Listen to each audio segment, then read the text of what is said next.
계속해서 창세기 강해를 우리가 살펴보고 있습니다. 오늘 16번째 시간으로 창세기 2장 15절에서 17절 말씀인데요. 먼저 말씀드리고 싶은 것이 무엇이냐면 성경에는 여러 단어들이 많이 기록하고 있습니다.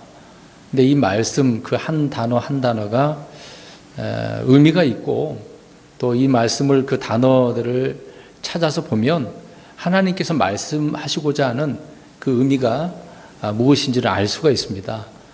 그래서 우리는 그냥 그 단어를 지나치는 경우가 굉장히 많은데 특별히 창세기 앞장에 있는 창조 과정과 또 사람을 만드시고 타락한 그런 부분 속에서 하나님께서는 어떤 의미로 이렇게 말씀하셨는지를 우리는 이해할 수 있어야 됩니다. 어떻게 보면 어려운 부분도 있는데요. 또 어떤 관점에서 보느냐에 따라서 쉬울 수도 있습니다. 그래서 이 단어를 찾아서 무엇을 의미하고 있는지를 또 그렇게 영적으로 적용하는 그런 부분을 우리가 또 살펴보고 있습니다. 그리고 성경을 물론 1차적으로 문자적인 그대로 우리가 봐야 되죠. 그대로 믿어야 되는 것이고요. 또 그 외에 하나님께서 이것이 어떤 의미를 말씀하고 있는가 그 비유로 다 설명을 하고 있거든요. 그래서 그 부분을 우리가 그 문맥에서 잘 보면 이해하고 깨달을 수가 있습니다. 그래서 하나님의 말씀은 한 번 봐서는 안 되고 또 보고 또 보고 계속해서 반복적으로 봐야 되는 것입니다. 한 번 읽고서 한 번 듣고서 성경을 다 알고 깨달았다? 이건 말도 안 되는 겁니다. 이 많은 말씀이 어떻게 한 번에 다 알 수가 있겠습니까? 여러 번 집에서도 읽으시고 또 이게 무엇인지 스스로 찾아볼 수 있어야 되는 겁니다. 계속해서 인터넷으로 유튜브로 듣는 것 그건 일부분이에요. 한계가 있습니다. 본인 스스로가 성경을 찾는 습관을 가져야 자기 자신에게도 유익되고 신앙에 그 말씀을 통해서 큰 힘이 되어지는 것입니다. 우리가 그래서 말씀을 강의할 때 스스로 또 읽을 때 그런 식으로 말씀을 살펴보아야 되는 거죠. 오늘은 선악을 알게 하는 나무에 대해서 살펴보려고 합니다. 하나님께서 동산 중앙에 두신 이 선악을 알게 하는 나무, 여기는 또 생명나무도 있고 많은 나무도 있습니다.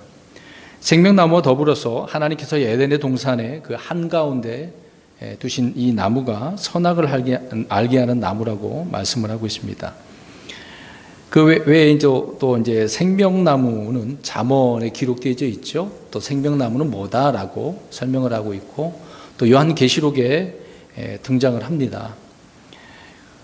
그런데 선악을 알게 하는 나무에 대해서는 여기 창세기서에만 앞에 이 2장에만 기록을 하고 있습니다. 2장 3장에요. 그 이후에는 이 선악을 알게 하는 나무 전혀 나오지가 않습니다. 좀 전에 말씀드린 것처럼 앞으로 이 땅에 천년왕국이 이제 오게 될 것이고요. 또 이 땅이 에덴처럼 회복이 될 것인데 생명나무가 생명수강을 따라 가로수처럼 줄지어서 이렇게 자라나게 되어지는 것을 우리는 성경을 통해서 알 수가 있습니다. 그런데 말씀드린 것처럼 선악을 알게 하는 나무는 언급을 하지 않고 있다는 것이죠. 그러다 보니까 이런 문자적인 의미를 사람들은 그대로 믿지 않고 과연 이게 어떤 나무일까? 아니면 이게 나무는 아니다. 이런 식으로 주장하는 사람들이 있습니다. 잘못된 주장들이 나올 수밖에 없겠죠. 그래서 성경을 있는 그대로 믿어야 되는 것이지 내가 생각해서 이럴 것이다 저럴 것이다 해서 판단하면 오류가 생긴다는 것입니다. 하지만 성경은 분명히 하나님께서 에덴의 이 동산에 자라게 하신 나무라고 9절에 이미 우리가 지난 시간에 살펴본 것처럼 기록을 하고 있는 거죠. 이것들은 문자 그대로 실제 땅에서 자라나 또 열매를 맺는 나무라는 것을 알 수 있습니다. 우리는 그래서 사람들의 해석을 믿는 그런 사람들이 아니라 성경을 믿는 신자들이죠. 그래서 생명나무, 선악을 알게 하는 나무, 이것이 그냥 신화다, 전설이다 그런 게 아니라는 것입니다. 주님께서 친히 그곳에다가 심으시고 자라게 하신 것이다라는 것입니다. 성경에서 여러 종류의 나무가 나오는데요. 이 외에도 굉장히 각종 나무가 많잖아요. 그 중에 기름, 성령님을 상징하고 있는 것이 올리브 나무잖아요. 자, 이 올리브 나무는 생명나무의 특성을 잘 말해주고 있는 그런 나무입니다. 그러니까 이제 지금 생명나무 그랬잖아요. 그러면 이 생명나무는 올리브하고 이제 연관이 있다, 이제 그렇게 생각하면 되겠습니다. 올리브 나무요. 왜 그러냐? 예수님은 참 올리브 나무라고 또 말씀을 하고 있는 거죠. 누구든지 이 나무에 접붙임을 받으면 거기에서 나오는 영양분, 어떤 진액을 받아서 살게 되기 때문에 그렇습니다. 그래서 올리브 나무는 성령을 예표하는 기름을 내는 나무로서 생명나무를 예표하는 나무다. 이것이 그냥 말한 게 아니라 로마서 11장에 나와 있습니다. 올리브 나무 이야기하면서 접붙임에 대한 이야기가 나오죠. 그래서 이 올리브 나무는 생명나무와 연관이 있다, 그것입니다. 그런데 이제 선악을 알게 하는 나무는 그럼 무엇과 연관이 있을까라고 하는 부분이 되겠죠. 근데 대부분 이 선악과, 이제 쉽게 이제 우리가 예전에 성경에 보면 선악과라고 하잖아요. 선악을 알게 하는 나무가 정확한 이제 번역이 될 것인데, 근데 흔히 이 나무를 사과나무다 그러잖아요. 카톨릭에서 이제 화가들을 고용해가지고 이런 장면들 그린 그런 그들이 말하는 이제 성화라고 표현하지 않습니까? 거기에 보면 이제 여자가 이 사과 나무를 들고 있는 장면이 나와요. 이렇게 물려가는 그런 장면. 혹시 이제 뭐 인터넷이나 영화 같은 데에도 그런 다큐멘터리에도 나오는 경우가 있습니다. 그래서 흔히 이제 아담스 애플 그러잖아요. 혹시 들어보셨나요? 이게 남자의 목에 걸렸다고 이게 아담스 애플이라고 표현하거든요. 이런 식으로 이제 사람들이 이야기를 하고 있습니다. 그러나 선악을 알게 하는 나무의 실과는 사과하고는 전혀 관계가 없다는 겁니다. 그러니까 타 종교, 거짓된 종교에서는 하나님의 말씀을 자꾸 엉뚱하게 해석을 하고 바꿔버린다는 게 이제 그게 문제가 되겠죠. 그러니까 사과하고는 전혀 관계가 없다는 겁니다. 지금 다시 말씀드립니다. 생명나무는 어떤 나무와 연관되어져 있다고요? 올리브 나무. 근데 지금 이 선악을 알게 하는 나무는 사과나무가 아니다, 연관이 없다, 제가 말씀드렸습니다. 우리가 이 이사점을 좀 살펴보려고 한다면 선악을 알게 하는 나무는 포도나무와 연관되어져 있습니다. 왜 그러냐면 포도 그러면 우리 흔히 이제 붉은색을 딱 눈에 마음에 또 생각하잖아요. 그러면은 이 피 딱 생각하면은 어떤 의미로 우리가 와닿습니까? 무엇에 대한 이야기일까요? 피 그러면은 그냥 생명만 하는 걸까요? 심판에 대한 이야기, 피 흘림에 대해서 이제 성경은 많이 이야기하지 않습니까? 그러니까 피와 심판을 상징하는 것이 포도나무거든요. 그래서 그 이유는 포도는 피와 연관되어져 있기 때문에 그렇다는 것입니다. 그래서 창세기 49장 11절에 가서 보면은 포도의 피라고 나옵니다. 포도의 피. 또 신명기 32장 14절 가서도 보면은 포도의 순수한 피라고 나와요. 포도 이야기하면서 피를 이야기한다, 그 얘기입니다. 또 우리 예수님께서도 이제 십자가에 못 박히시기 전에 새 상속 언약, 새 언약을 이제 맺지 않습니까? 그때 이제 포도즙 잔을 들어서 이것은 내 뭐라고 그랬습니까? 그렇죠. 새 상속의 언약의 피라고 이야기하고 계시는 거죠. 그러니까 굳이 연관해서 우리가 생각해 보면은 지금 이 선악을 알게 하는 나무는 무엇과 연관되어 있다? 포도나무. 왜? 심판에 대한 이야기다, 그 얘기입니다. 물론 포도나무에도 여러 가지 의미를 우리가 알 수 있는데 굳이 우리가 이렇게 연결해 보자라고 한다면 연관성이 있다는 거죠. 아무튼 하나님께서 에덴에 세운 그 동산, 정원에 가든이라고 하잖아요. 근데 보기에 좋고 먹기에 좋은 온갖 과일나무들이 자라는 그런 하나의 뭐 농장이라고 할 수 있지 않겠습니까? 그런 장소였습니다. 자, 그러면 계속해서 이 포도나무에 대해서 좀 말씀을 드려보려고 합니다. 몇 가지를 좀 말씀드리려고 하는데요. 우리 민수기 6장 4절에서 6절 가서 보십시오. 후에 이제 하나님께서는 나사로 사람 이야기를 합니다.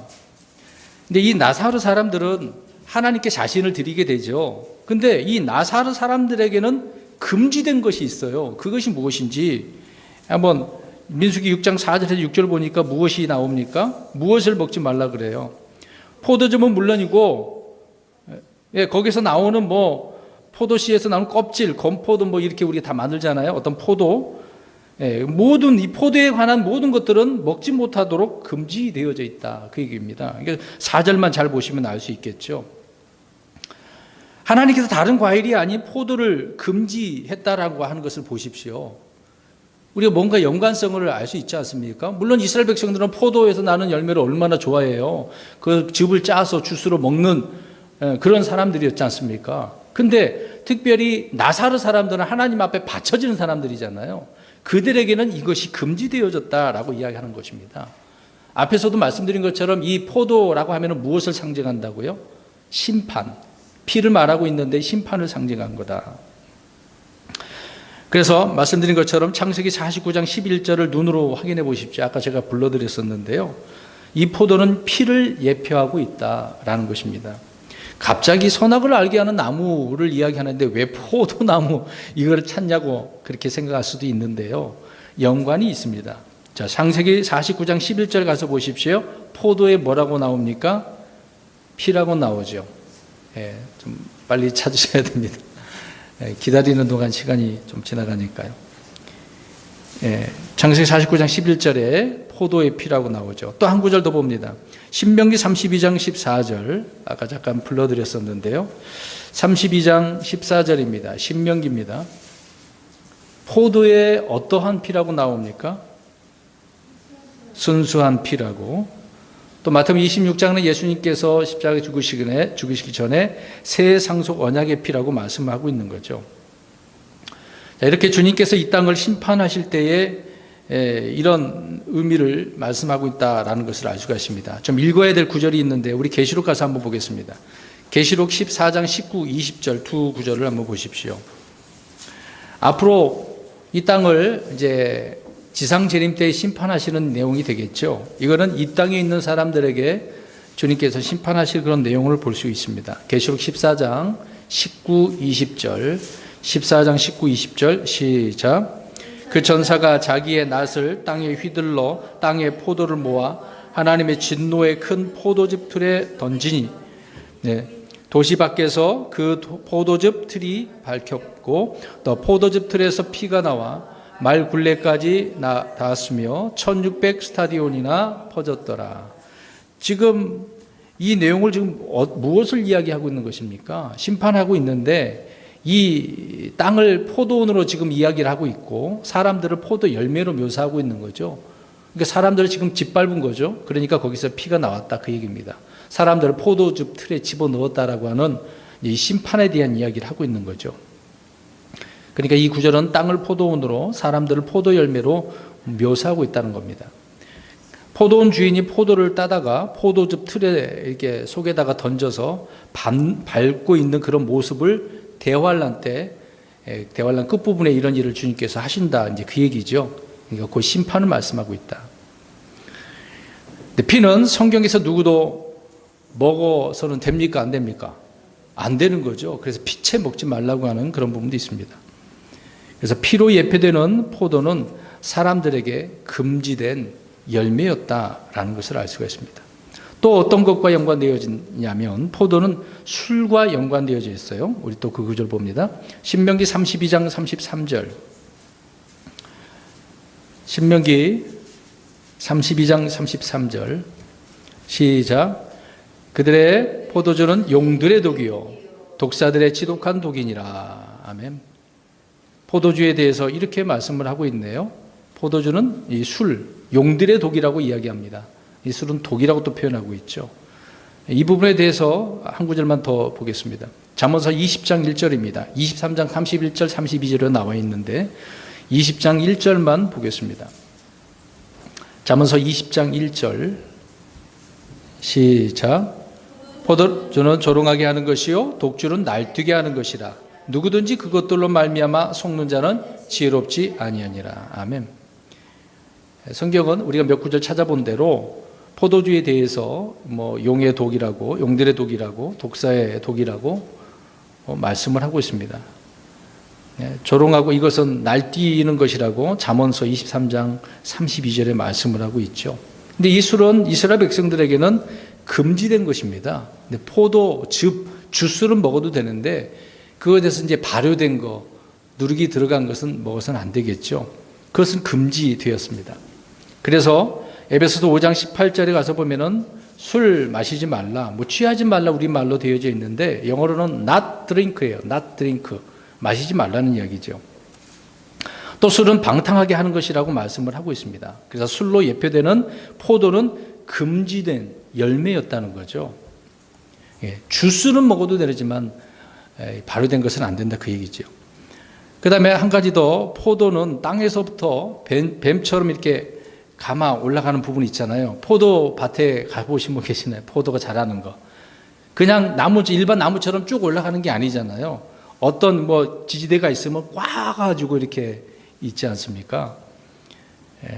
땅에서부터 이렇게 뱀처럼 이렇게 감아 올라가는 거잖아요. 근데 팔레스타인 그 지역에는 포도는요, 땅 위로 이렇게 감겨져 있다고 합니다. 자, 이것을 한번 우리가 또 생각을 해보면, 그러면 포도나무 그러면은 누구를 지금 다들 생각을 할까요? 포도나무 그러면 누구를 상징한다고 이야기합니까? 예수님을 상징한다고 표현하잖아요. 근데 잘 보세요.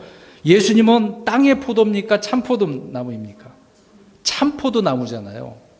땅의 포도나무는 심판받게 되어 있습니다. 그게 달라요. 예수님은, 그럼 보겠습니다. 땅에 포도나무가 있는데, 여기 보세요. 자, 죄송합니다만 이게 컵이 포도나무라 생각해 보세요. 이것이 예수님이다라고 할 수 있습니까? 그렇게 하면 안 되잖아요. 참 포도나무라고 성경은 따로 그렇게 말씀을 하고 있는 것입니다.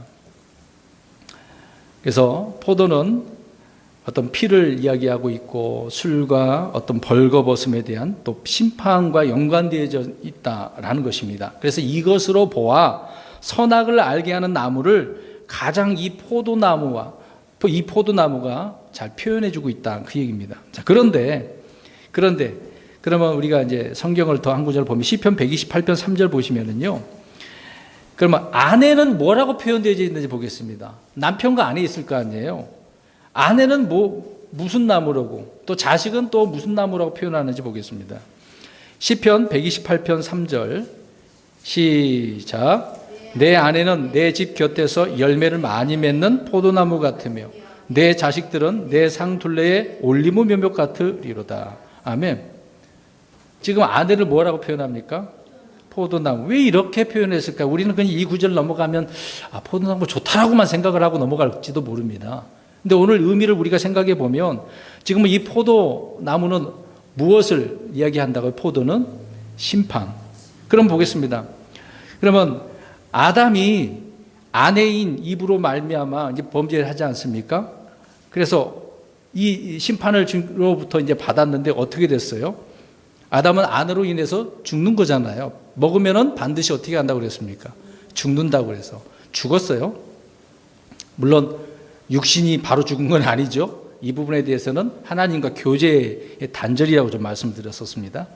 그런데 마지막 아담이었던 예수 그리스도는 신부를 위해서 또 어떻게 하십니까? 예수님도 신부. 그럼 오늘날 이 신부는 누구를 이야기합니까?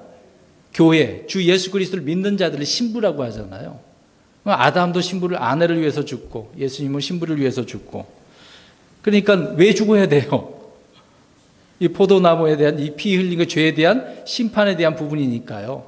그래서 이 포도나무가 심판과 연관이 있다. 그래서 이 선악을 알게 하는 나무가 이 부분 때문에 여기에만 이 심판에 대한 이야기를 하고 있다. 그 얘기를 하고 있는 겁니다. 자, 그럼 한 절씩 세 구절 우리 살펴봅니다. 15절 보십시오. 주 하나님께서 남자를 데려다가 에덴의 동산에 두시고 그것을 가꾸고 지키게 하셨더라. 하나님께서 에덴에 이제 동산을 만드셨어요. 근데 이 동산을 누구에게 주신 겁니까? 아담에게 주셨는데 그 장소에 두시고 아담에게 주신 거죠. 사람을 거기에 두셔서 아담이 이 동산을 어떻게 해야 돼요? 가꾸고 지켜야 돼요. 동산지기죠. 그러니까 아담은 이 동산지기, 이제 심히 이제 우리 다른 표현으로 이제 농부가 되겠죠. 그래서 그것을, 그러니까 동산을 가꾸고 지키게 하셨더라라고 지금 말씀을 하고 있습니다. 여러분, 남편을 영어로 뭐라고 합니까? husband라고 하잖아요. 그러면 농부는 뭘까요? 농부. 잘 몰라? 파머? 팜? 허스밴드맨이에요.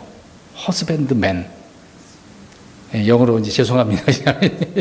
허스밴드맨이라고 합니다. 남편이 허스밴드고, 이 농부라고 허스밴드맨에서 나온 이제 단어인데요.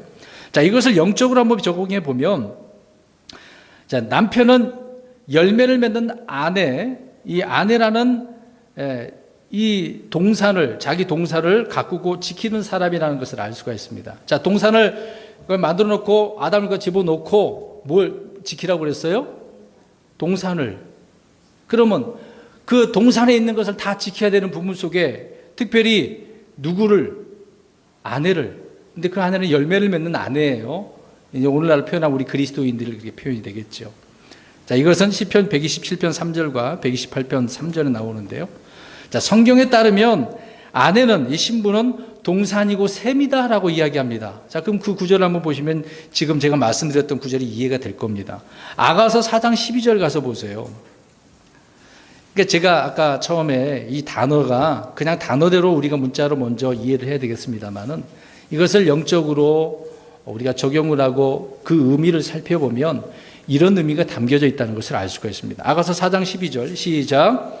내 누이 내 정혼자는 둘러싸인 동산이요 닫힌 옹달샘이요 봉한 샘이로다. 자, 둘러싸인이 뭐라고 그랬습니까? 동산. 아가서는 누이, 이 정혼자는 신부를 이야기하는 거잖아요.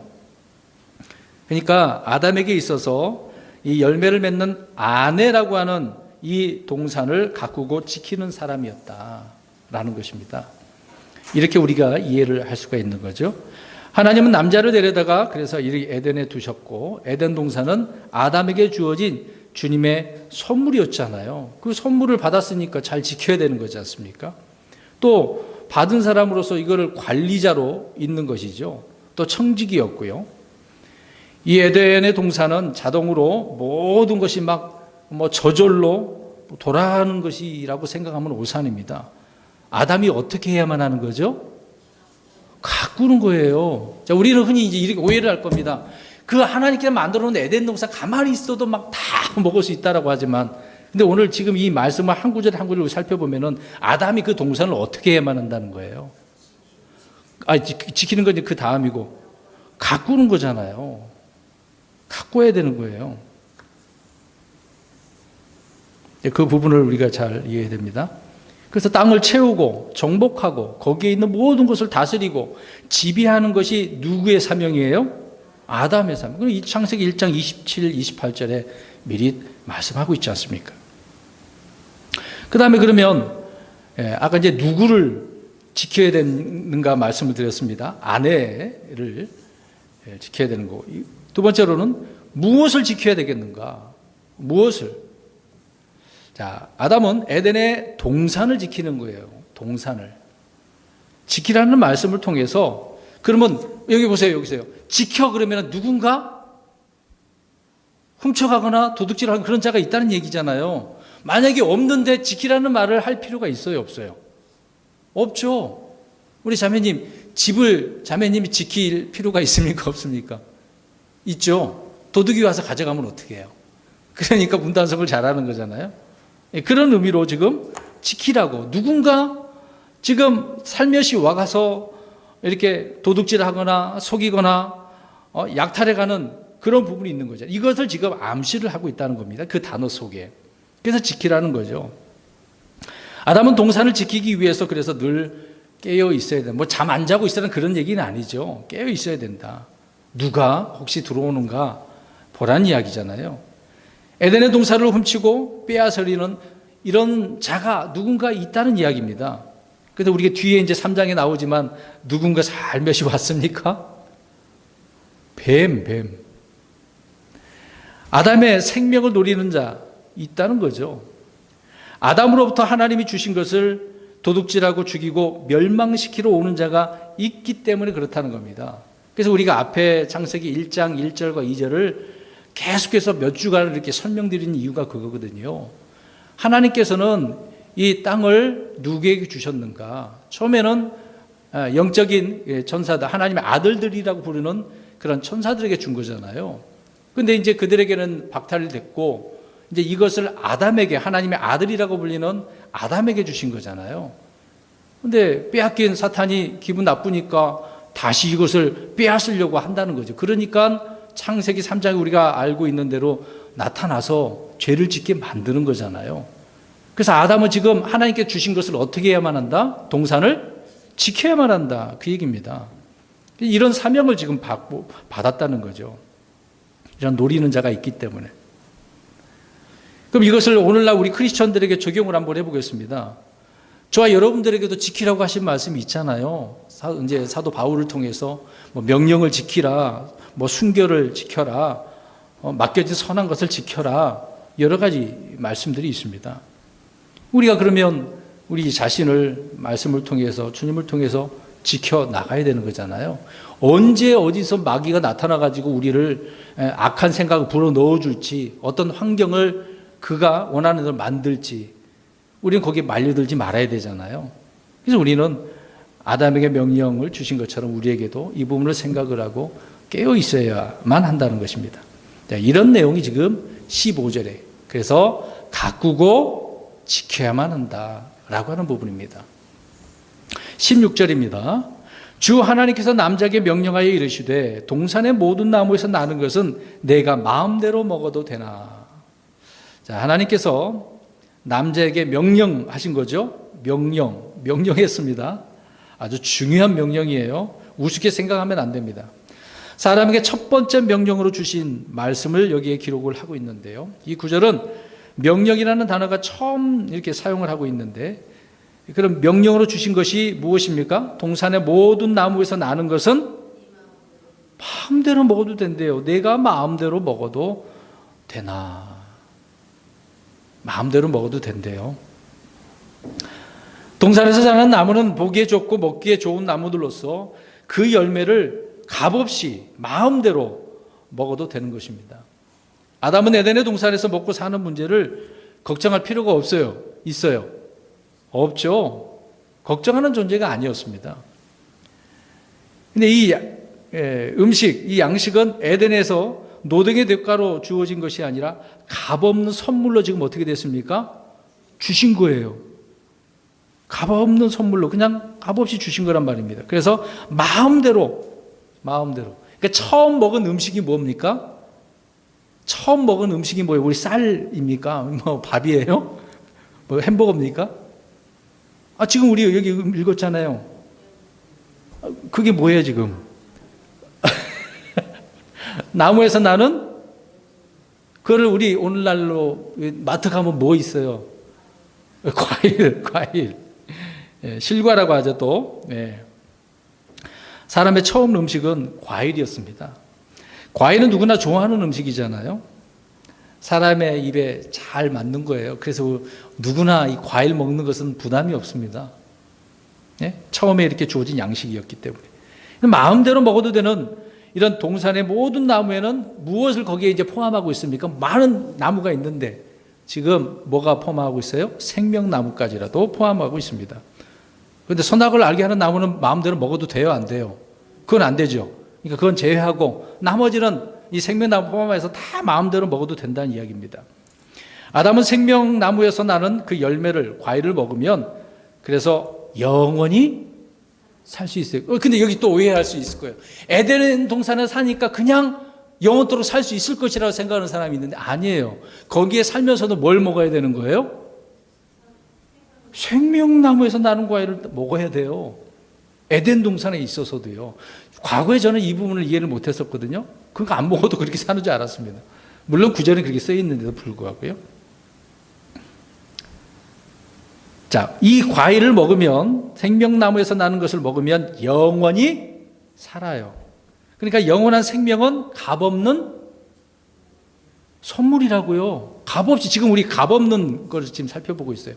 값없이 주셨다니까요. 영원한 생명은 값없는 거예요.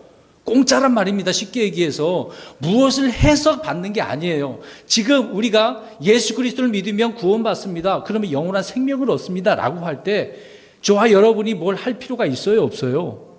없습니다. 교회 생활 열심히 해도 소용없는 거고요. 헌금 생활 많이 해도 소용이 없어요. 예배 안 빠지고 나오고 그런 문제가 아닙니다. 종교의 문제가 아니고 믿음의 문제잖아요. 믿는 거예요. 믿기만 하면 영원한 생명이 어떻게 되는 거예요? 값없이 주어지는 거예요. 그래서 지금 마음대로 값없이 먹고 선물로 주신 거라고요. 얼마나 감사합니까? 값없는 선물이에요. 저 사람 아담이 영원한 생명을 얻는 방법은 그래서 하나님이 주신 것을 어떻게 먹으면 돼요? 값없이 마음대로 먹어도 되는 거예요. 이것이 은혜 아닙니까? 그러니까 오늘날 우리가 은혜의 복음을 전하는 거예요. 아무나 어느 누구나 이 예수님을 믿으면 영원한 생명을 받는다. 이 단순한 건데 그렇게 어렵게 사람들이 여기고 그래도 아닌 것 같은데 뭔가 해야 되는 것 같은데요. 교회 와가지고 특히 우리 교회는 뭘 안 시키잖아요. 뭘 일을 스스로 알아서 해야 되는데 근데 왜 안 시키냐고 뭔가 하고 싶은데 막 그런 사람이 있을 수도 있어요. 왜 그러냐면 한국 사람들 특히 노예 근성이 있어서 그래요. 종의 근성 때문에 그래요. 뭔가 시켜주라고. 본인이 알아서 할 줄을 몰라요. 왜 그러냐면 애기니까 잘하지 못해서 그래요. 거듭나는 경우에 자라나야 되는데 그렇지 못한 사람들이 태반이기 때문에 그렇습니다. 잘 이해를 못하고 있는 거죠. 그러니까 은혜가 무엇인지를 모른다는 그 얘기입니다. 영원한 생명은 사람의 노력이나 어떤 행위, 열심히 어떤 업적을 냈다고 해서 이루어지는 게 아닙니다. 값없이 주는 거 그냥 믿기만 하면 돼. 받으면 되는 거예요. 하나님이 생명을 주시는 방법은 언제나 이렇게 값없는 선물, 은혜라는 것입니다. 이것이 복음이죠. 하나님이 이 시대 모든 사람에게 그래서 값없는 은혜의 선물을 주신 것입니다. 우리 로마서 5장 18절을 한번 보시면 그 선물이 어떤 선물이라고 기록되는지 한번 눈으로 보시고 말씀 좀 해 주십시오. 제가 말씀드려도 되는데 이 구절을 우리가 확신을 갖기 위해서 5장 18절 가운데 부분을 보시면 이 선물은 어떤 선물이래요? 거저 주시는 선물. 거저 주신 거라니까요.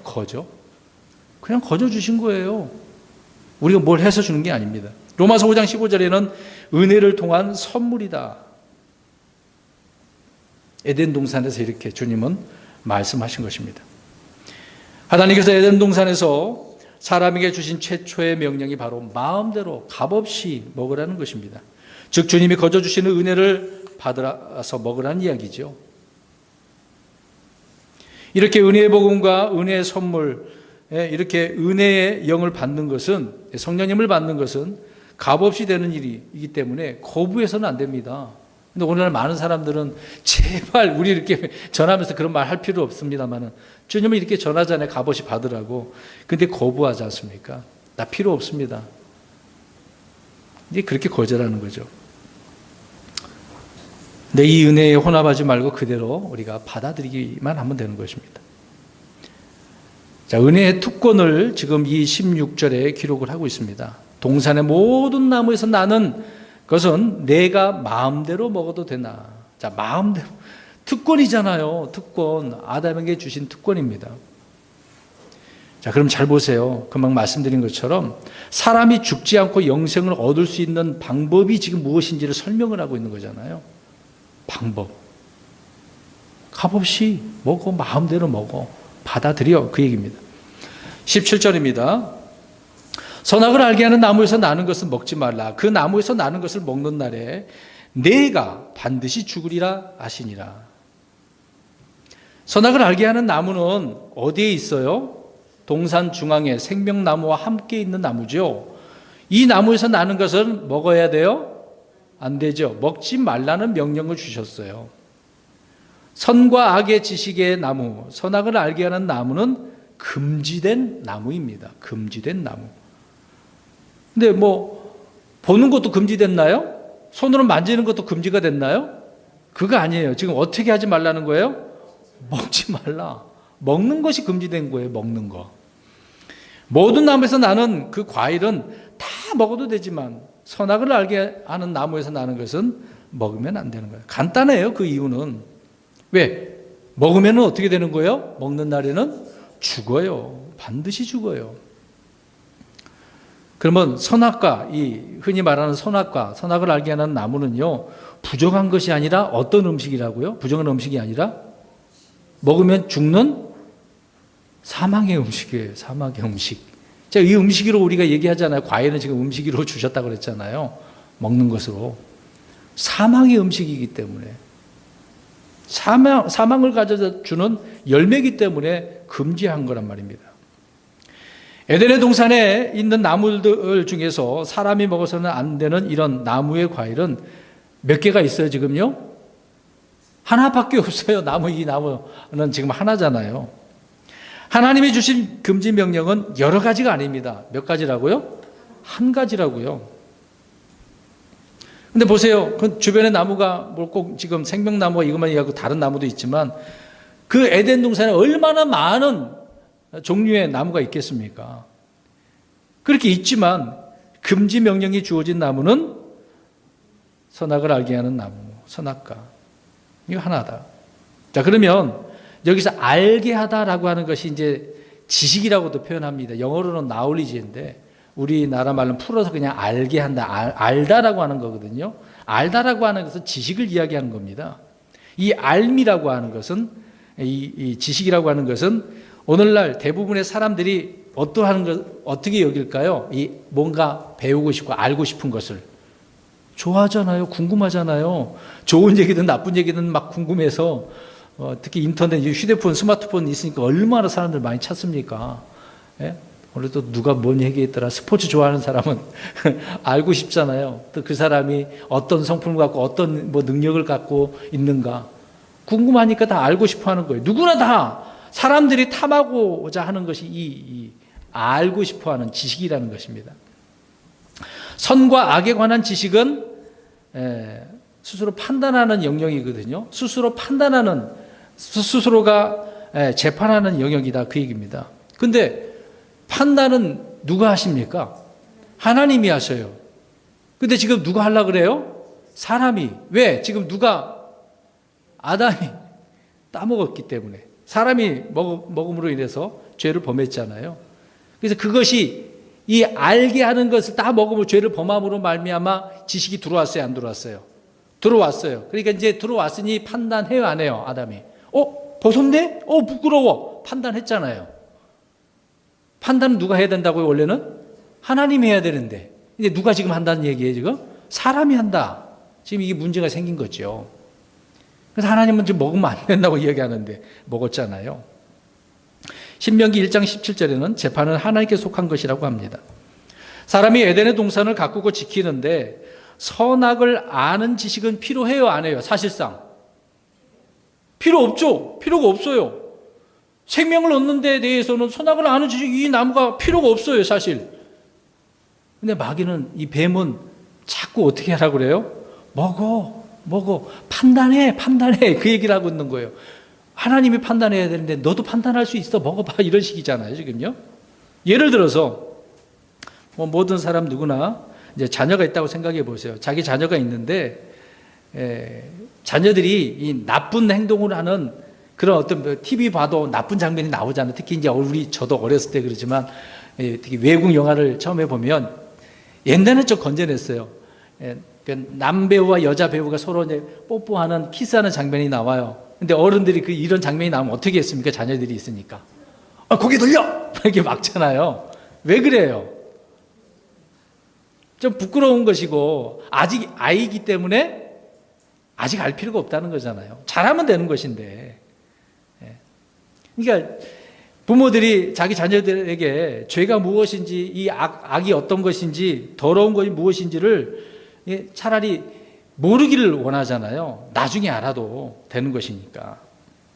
그러니까 어린 아이 때에 어른들이 이제 세상에 대해서 막 아이들이 눈을 뜨게 되어지면 안 좋게 생각하잖아요. 조그만 꼬맹이가 유치원 다니는 그 아이들이 막 이런 얘기를 해보면 놀라가 없잖아요. 나쁜 것은 하여튼 빨리 배우니까 눈을 가리는 거죠. 어린아이는 어린아이처럼 생각하고 자라고 나서 어른이 되면 다 판단하고 알 수가 있는 것입니다. 그때 알아도 늦지 않거든요. 근데 어린아이가 이제 성에 대해서 눈을 떴다고 생각해 보세요. 놀랍죠. 아니 도대체 이런 이야기를 어디서 들었는지. 놀랍죠. 여러 가지 많은 그런 육신의 것들도 마찬가지입니다. 아이들의 입에서 그런 말들이 나오면 놀랄 수밖에 없어요. 그래서 부모들이 야, 이런데 신경 쓸 필요가 없어, 알 필요가 없어, 다른 것을 가르치려고 하는 거죠. 선악이 뭔지 모른다는 것은 선에 대한 것이 아니라 악에 대해서 묻지 말고 악해지지 말라고 하는 의미 속에서 그런 건 아니겠습니까? 선과 악의 지식의 나무에서 나는 것을 먹을 때 사람은 선과 악을 어떻게 된다고요? 알게 되는 거예요. 판단하게 되어지는 겁니다. 실제로 아담이 그것을 먹었을 때 말씀드린 것처럼 알게 되었다고 창세기 3장 22절에 나오잖아요. 보세요. 하나님께 직접 말씀합니다. 주 하나님께서 이르시되 보라, 남자가 우리 중에 하나같이 되어 선악을 알게 되었도다. 알게 되었다잖아요. 선과 악을 알게 된 후로 사람은 그래서 스스로 모든 것을 어떻게 하는 재판관입니까? 판단하는 재판관이에요. 스스로가. 선과 악을 스스로 판단한다는 겁니다. 하나님의 판단이 아니라 자기가 생각하고 판단해서 결정하고 행동하게 되었다는 것입니다. 이게 잘못된 부분이죠. 하나님의 기준과 자기 기준이란 이런 서로 다른 기준이 지금 있게 되어버린 거예요. 원래는 한 기준밖에 없었지 않습니까?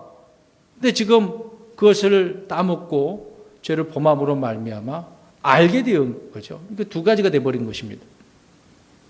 그러니까 사람이 이제는 하나님을 의존해야 되는 것이 아닌데 스스로가 독립적으로 의존하는 그런 존재가 된 것입니다. 근데 문제는 사람이 선과 악의 지식을 이렇게 소유하게 되어지면 선을 행하는 것이 아니라 오히려 뭘 또 행해요? 악을 행한다는 게 문제가 된다는 거죠. 그럼 선악을 알게 됐으면 선을 행해야 되는데 악을 행하네? 그래서 바울도 고백했잖아요. 내 마음은 원인데 육신이 약하도다. 이것 때문에 계속해서 또 죄를 짓고 오라 나는 공고한 사람이다.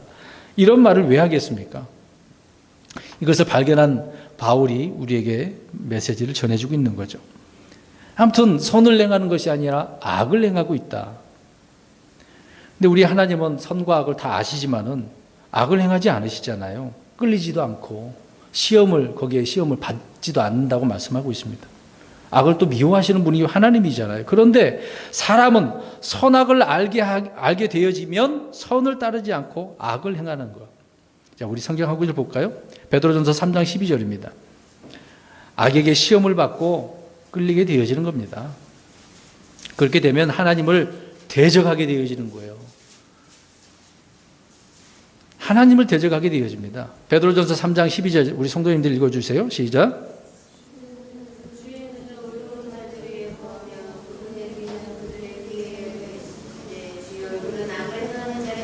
주의 얼굴은 누구에게 향하고 있습니까? 누구를 대적합니까? 악을 행하는 자. 자, 그럼 좀 전에 얘기했잖아요. 이걸 따먹어서 선악을 알게 됐는데 선을 행해야 되는데 악을 행했어. 그럼 하나님과 어떤 관계가 되는 겁니까? 원수, 대적의 관계가 되는 거예요. 선악을 알지 못할 때는 아예 악을 생각할 필요도 없었던 거예요. 악으로부터 시험을 그래서 받지도 않겠죠. 또 선악을 알게 되어지면 악을 생각하게 되어진다는 것이 이제 문제가 되는 것입니다. 그것은 하나님께서 가증히 여기시는 거라고 말씀하고 있습니다. 그래서 선악을 알게 하는 나무의 이 열매를 통해서 선악의 지식을 얻는 것은 사람에게 복이 아니고 무엇이라고요? 재앙, 사망이라는 겁니다. 사망. 그래서 주님은 선악을 알게 하는 나무에서 나는 것은 먹지 말라고 어떻게 하신 겁니까? 명령하신 거예요. 이거 먹으면 사망이야, 사망. 이것은 사람을 에덴의 동산에서 지키시기 위해서 지키는 하나님의 방법이었던 거죠. 사람을 멸하러 오는 사탄을 대적해서 사람이 스스로 자신을 지키는 방법입니다. 근데 죄를 범함으로 알게 돼서 스스로 판단하게 되어지고 하나님과 원수가 되어진 거죠. 우리 하나님은 사람에 대해서 다 알고 계십니다. 그런데 사람은 자기 자신을 다 알아요, 몰라요? 몰라요. 안다라고 하는 거짓말입니다. 자기 자신도 몰라요. 속이고. 그래서 사람은 하나님의 말씀이 필요한 겁니다. 하나님의 말씀의 기준이 없으면 안 된다는 거죠. 선악을 아는 지식은 선으로 악을 이길 힘을 주지 않기 때문에 그렇습니다. 또 선악을 아는 지식이 의와 거룩함을 추구하게 하지 못한다는 거죠. 근데 이것을 사람들은 좋아한다니까요.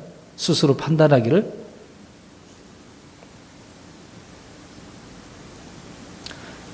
이것을 우리가 생각해 보면 마찬가지로 선악을 알게 해주고 깨닫게 해주는 이 율법을 한번 생각해 보세요. 이 율법은 아무에게도 의를 가져다 주지 못한다. 그 얘기입니다. 그래서 율법은 생명을 주지 못한다는 거죠. 자, 왜 율법 얘기가 또 이야기 나오는지 우리 로마서 7장 9절을 한번 보겠습니다. 로마서 7장 9절. 자, 우리가 자기 자신을 알지 못하기 때문에 말씀이 필요한 거죠. 율법은 안 된다. 자, 로마서 7장 9절 시작. 전에 율법이 없었을 때에는 내가 살아 있었으나 명령이 오매 죄가 되살아나고 나는 죽었도다. 나는 죽었도다. 명령이 오니까 되살아나서 죽게 되어진 거죠. 그래서 진리를 아는 지식이 또 하나님을 아는 지식이 이것과 달리 선악을 아는 지식은 사람들을 어떻게 만드는 거라고요? 무엇을 가져다 준다고요? 사망을, 죽음을.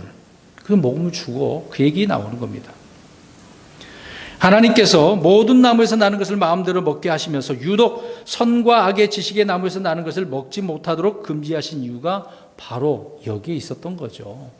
사망이 오니까.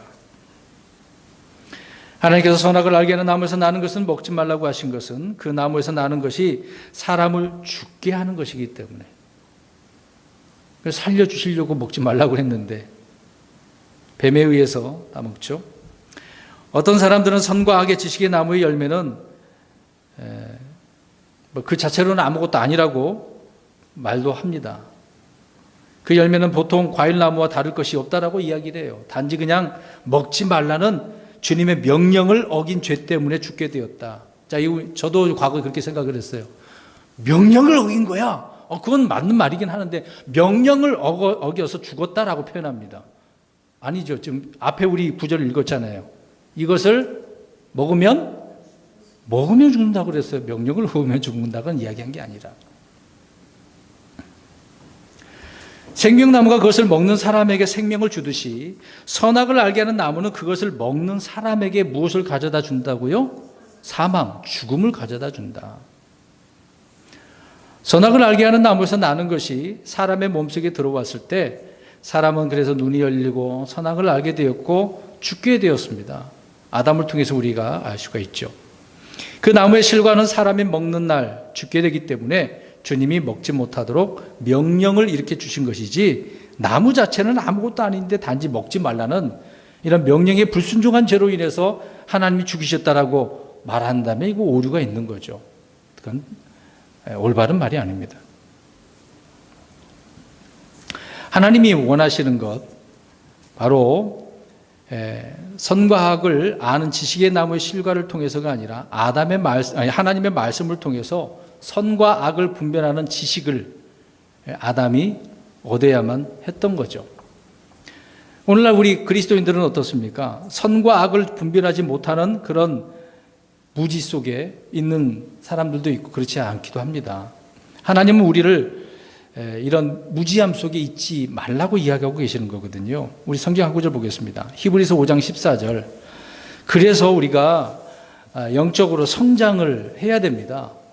이 영적 성장을 통해서 말씀으로 선악을 분별하라고 말씀하고 있는데 오늘날 많은 그리스도인들이 예수 믿으면 구원받으면 됐지 그걸로 끝난다고 생각을 해요. 그게 아닙니다. 우리 읽어봅니다. 히브리서 5장 14절 시작. 그러나 단단한 음식은 장성한 자들에게 속하나니 그들은 그것을 사용하여 자기 감각들을 단련시킴으로 선악을 분별하느니라. 아멘. 오늘 지금 이 세 구절을 설명드리고 있는데 사실 이렇게 말씀드리는 것도 단단한 음식에 속한 것이거든요. 있는 그대로 이거 먹지 말랬대, 이거 먹어야 된대, 먹으면 죽는데 그냥 이렇게 넘어가도 되는 거잖아요. 근데 굳이 성경을 여기저기 찾아가면서 이건 무엇을 의미하고 있다라고 이렇게 설명을 해드리는 이유고 이게 바로 단단한 음식이기 때문에 그렇습니다. 이것을 그러면 찾아봐서 우리가 말씀을 이해를 했어요. 그럼 그 이해한 대로 자기 이 말씀을 통해서 자기 감각들을 어떻게 하게 되는 겁니까? 단련시키고 그래서 선과 악을 분별하게 되어지는 거죠. 근데 많은 그리스도인들이 성경을 그냥 대충 읽고 넘어가고 생각을 안 하기 때문에 성장을 못하고 단단한 음식을 못 먹기 때문에 또 분별을 못한다는 겁니다. 그게 안타까운 부분인 거죠. 그래서 오늘 17절 다시 한번 보세요. 여기 다시 읽겠습니다. 선악을 알게 하는 나무에서 나는 것은 먹지 말라. 그 나무에서 나는 것을 먹는 날에 내가 반드시 죽으리라 하시니라. 주님은 경고의 말씀을 이렇게 명령을 통해서 주신 것이죠. 주님의 말씀은 사람이 듣고 믿고 어떻게 해야 됩니까? 듣고 믿고 지켜야 순종해야 되는 거죠. 그러니까 아담은 지금 말씀을 들었어요. 또 그 들은 말씀을 믿을 때 어떻게 해야 됩니까? 순종해야만 하는 거잖아요. 그래서 순종할 때 시험을 이기고 이롭게 되어지는 것입니다. 그런데 그렇게 되지 못했던 거죠, 아담은요. 아담은 하나님의 형상으로 지음을 받았고 그때는 죄가 들어오기 전에는 죄가 없었죠. 또 그가 의롭게 된 것은 아닙니다. 첫째 사람인 아담은 말씀을 통해 이렇게 시험을 받습니다. 마지막 아담이신 예수 그리스도 역시 시험을 받으시죠. 이렇게 시험이 다가왔을 때 아담은 불순종함으로 어떤 사람이 된 거예요? 죄인이 되었고, 우리 예수님은 순종을 통해서 무엇이 되셨습니까? 의로운 분으로 드러나신 거죠. 그러니까 말씀을 통해서 우리가 시험을 받는 것은 모든 그리스도인들에게 공통적인 겁니다. 똑같은 거예요. 목사님 다르고 목사 다르고 뭐 장로 다르고 이제 기성교로 표현한다면 또 누구 집사 다르고 뭐 다르고 그게 아닙니다. 다 똑같은 거예요. 똑같아요. 시험 받는 것은요. 저와 여러분들에게 자유의지라고 하는 것을 주심으로 선택을 하라고 하시는 것입니다. 근데 이 자유의지에 대한 선택은 아담에게 있어서는 실패를 한 거죠. 하나님의 말씀 앞에서 믿음과 불신, 또 순종과 불순종 두 가지를 어떻게 해야 돼요? 선택을 해야 된다는 겁니다. 생명이냐 죽음이냐 선택하라 그 얘기죠. 그래서 신명기 30장 19절에 보면 의와 불의와 복과 저주를 놓고 선택하라 라고 말씀을 하고 있는 것입니다. 아담은 말씀을 듣고 순종할 때 의롭게 되는 것인데 그러지 않았다는 거죠. 이제 보세요. 그러면 아담은 전혀 죄를 지을 수도 없고 죽을 수도 없는 그런 존재로 처음에 지음 받았습니까? 처음에 지음 받았을 때 저와 여러분처럼 똑같은 이 육신을 가지고 있었어요. 근데 그 당시에는 전혀 죄도 안 짓고 죽을 수도 없는 존재로 그렇게 지음 받았냐고요? 아니라는 거예요. 천사 영적 존재들도 죄를 졌어요, 안 졌어요? 졌잖아요. 아담이라고 뭐가 다를 게 있다고. 전혀 죄 질 수 없는 하나님만 죄를 지을 수 없죠. 네? 사람은 죄를 지을 수 있습니다. 사람은 살아있는 혼으로서 자신의 선택에 따라 자유의지를 지닌 그런 존재고 책임을 져야 하는 존재인 것이죠. 아담은 지음받았을 때 그래서 주님께 복을 받은 사람이었었습니다. 생명나무에서 나는 것을 먹을 수 있는 특권을 받은 사람이었던 것이고 왕으로서 기름 부음 받은 그런 자였던 것이죠. 거기에 있었을 때. 아담은 죄악의 본성을 타고 태어난 것이 아닙니다. 아담은 또 어떤 지적인 문제가 있어서 그렇게 지음받은 것이 아니라는 거죠. 처음에 만들어졌을 때는 하나님께서 이런 지혜를 다 주셨어요. 그래서 이름을 지라고 또 하시지 않습니까? 가꾸라고 하셨지 않습니까? 지키라고 하셨지 않습니까? 근데 이제 이 선악을 알게 하는 나무, 흔히 말하는 선악과 사람들은 이야기합니다. 아니, 하나님은 왜 동산 중앙에다가 이 선악을 알게 하는 나무를 거기다 안 두셨으면 될 거를 왜 두셨냐고. 그런 말들 해요, 안 해요? 하나님을 잘 몰라서 그러는 거예요. 그럼 책임을 누구한테 돌리는 거예요, 지금? 누가 잘못했는데? 사람이 잘못했는데. 이 원인을 사람에게 돌리는 것이 인간이에요. 그러니까 이 말씀 앞에서 말씀드린 것처럼 이걸 따먹으면은 지식을 어떻게 된다고요? 알게 되는 거예요. 그러니까 스스로가 이렇게 판단하는 거죠. 죄를 짓는 겁니다. 사람의 죄는 하나님의 책임이 아니고 그 사람의 문제죠. 하나님은 아담에게 죄를 범하도록 유혹하거나 유도하지도 않았습니다. 먼저 죄를 지은 뱀이 죄를 짓게 만들고 또 불순종을 하고 따먹어서 죄를 지은 것이죠. 그런데 아담이 배고파서 따먹었나요? 생각해 보세요. 많이 먹을 것도 있고 생명나무도 있는데 배고파라, 이거 먹으면 될까? 전혀 아니죠. 이제 몰라서 먹었습니까? 전혀 몰라서 따먹었나요? 알고 먹었다고 바울이 이야기합니다. 알고 먹었다고 그랬어요. 오늘 27절 말씀을 있는 그대로 믿으면 어려운 것이 아닙니다. 의도적 불순종으로 인해서 아담은 죄를 범한 것이죠. 그러니까 자발적인 순종 대신에 불순종을 어떻게 한 거예요? 선택한 거예요. 그러니까 생명 대신 무엇을 선택한 거예요? 사망을 택한 것이다. 근데 이제 우리 예수님은 어때요? 오히려 그 죽음을 통해서 생명을 주시려고 죽으신 거죠. 사람은 선악을 알게 하는 나무에서 나는 것을 먹지 말라는 단 한 가지 명령도 이렇게 순종도 못했고 시험을 통과하지도 못했던 거죠. 그러니까 사람은 하나님의 어떤 명령도 온전히 지킴으로써 의롭게 될 수 있다는 거예요? 없다는 거예요? 없다는 거예요. 그러니까 하나님의 은혜가 필요한 거죠. 그래서 하나님의 은혜가 필요한 겁니다. 우리에게 지금 이 은혜를 주신 거잖아요. 율법을 지킴으로써 구원을 받을 수 있는 육체가 단 한 명도 없다라는 것을 바울이 로마서에서 기록을 하고 있습니다. 그러니까 하나님의 말씀의 법의 문제가 아니라 누구의 문제라는 거예요? 사람의 문제. 사람이 답이 아니죠. 하나님의 말씀이 답이고 사람이 문제예요. 사람이. 세상은 신이 문제라고 표현하지만 성경은, 주님은 사람이 문제라고 이야기합니다. 에덴에서부터 하나님의 전적인 은혜 외에 우리를 구원할 수 있는 것은 아무것도 없다라고 하는 것을 이렇게 성경은 우리에게 말씀을 해주고 있는 거죠. 우리는 하나님의 은혜밖에 없다라고 하는 것, 이것에 대해서 우리가 감사를 해야 됩니다. 아까 우리 찬송 좀 불렀습니다마는 그 은혜가 우리에게 주어져서 기쁘지 않습니까? 내 모든 죄가 십자가에 딱 깨끗하게 제거가 됐으니 얼마나 기뻐요. 이제 오늘 하루 우리가 살면서 직장 생활도 하고 사업장에서 일도 하고 공부도 하고 그랬을 것인데 그런 가운데 기뻤냐 이 말입니다. 그냥 뭔가 일을 잘해서 칭찬받아서 기쁜 거, 그건 아무것도 아니잖아요.